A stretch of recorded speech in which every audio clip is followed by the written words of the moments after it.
konting ganun mo lang ang lakas ng tubig. Nakaraan halos wala nang didilig na tayo.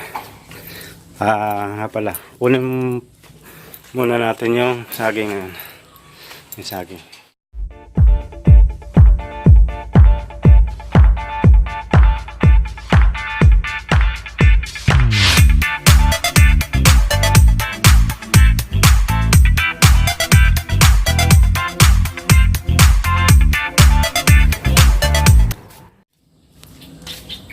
Ito. Yan o, magulang na yan.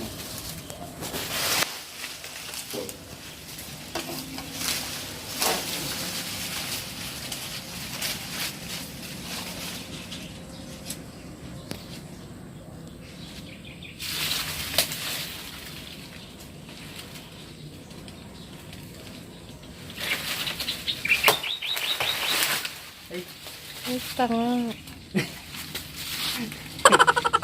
Bakit mo dun pinutol mo yung papunta dun sa labas?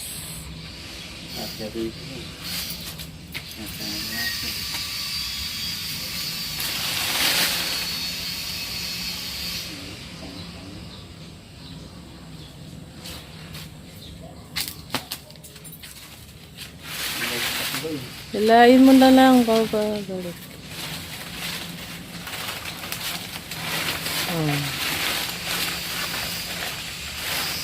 Tumayo ka kasi, hindi ka tumatayo. Loko ka. Tatayo na.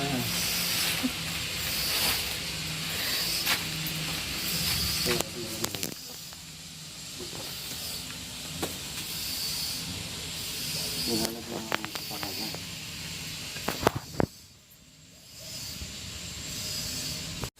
Dati akong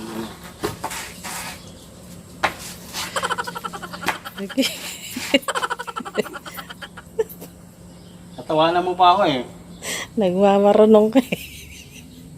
Teka lang, mag-iisip ako.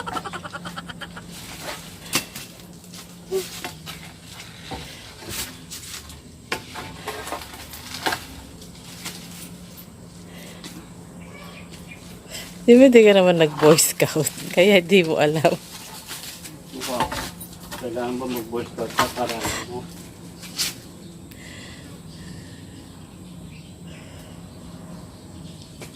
Wala bang ponte? May pompa. Pero, hindi malaman ang gagawin. Kumuha ng upuan.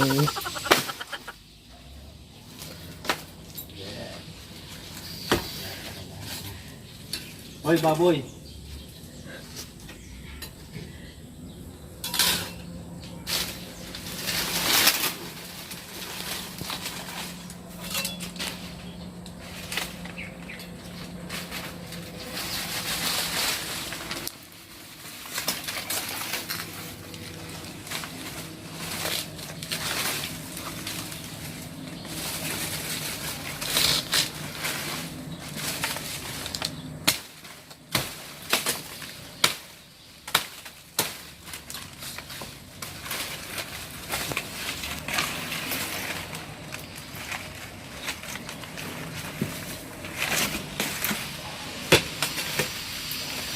Yes.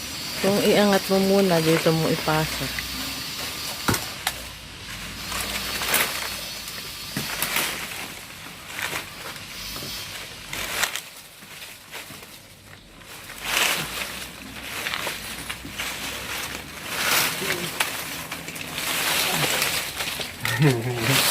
Nahirapan mo ako.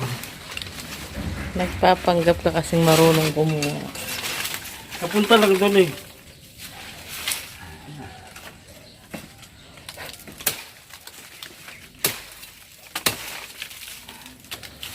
Yeah. Parang yun yung makakuha. Buka ko siya. Nagnahanap mo pa ako ah.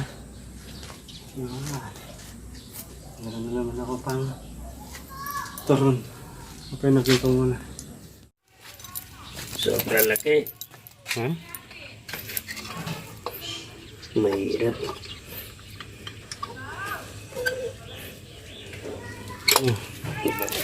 Nandito na pala yung tubig nito, no? Nasa taas na talaga. Yung Iangat na lang, ano na lang, no?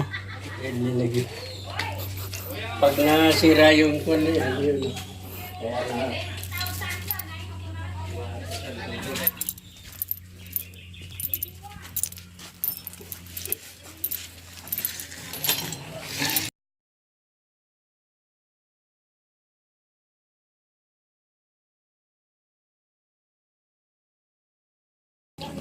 Putulin ko na yung ano niya, yung puno.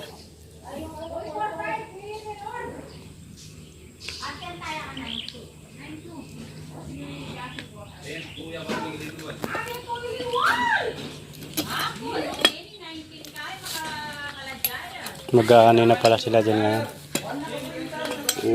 Mag-aanihin na ngayon yan, yung palay na yan. Kaya ko yung order yan.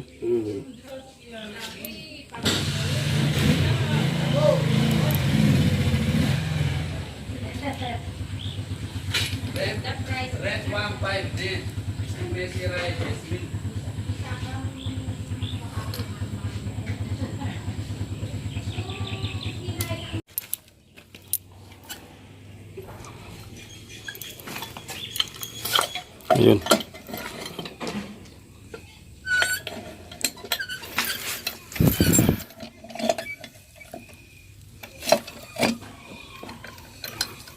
Kailangan papasok siya.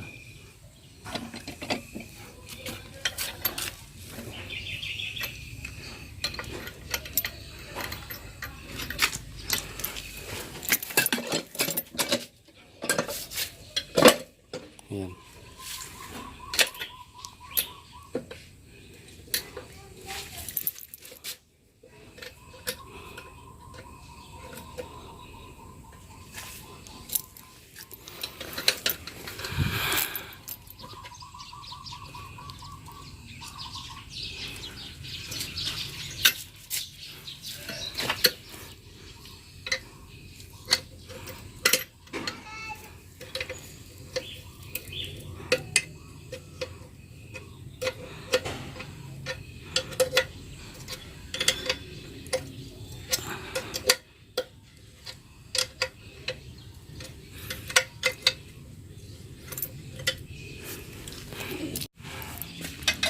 Malakas na uli.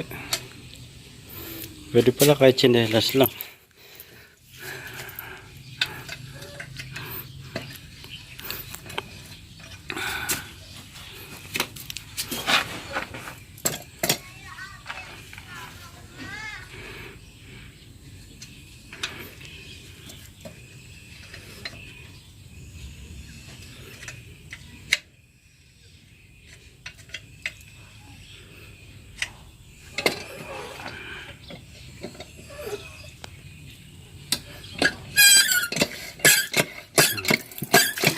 Konting ganun mo lang ang lakas ng tubig. Nakaraan halos wala nang mga labas.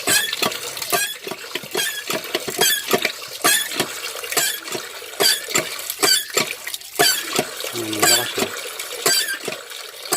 Lakas na. Madali na ang mga ito. Ha? Hindi magasado.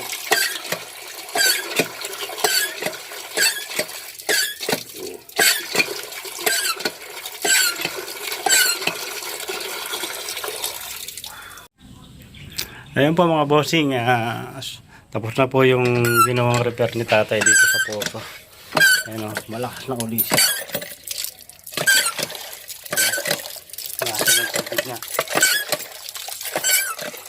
Nung nakaraan, talagang mahina yan. Talagang halos wala lang lumalabas na tubig. Kaya yan, nirepair niya lang, nilagay niya ng sapatilya yung ano lang, tsinelas lang nilagay niya.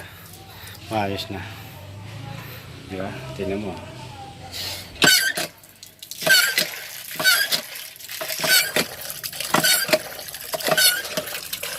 Ayos. Kaya makapagdilig na po tayo. Kasi nung mga nakaraang araw, sira nga to. Hindi tayo makapagdilig pag pumupunta tayo dito.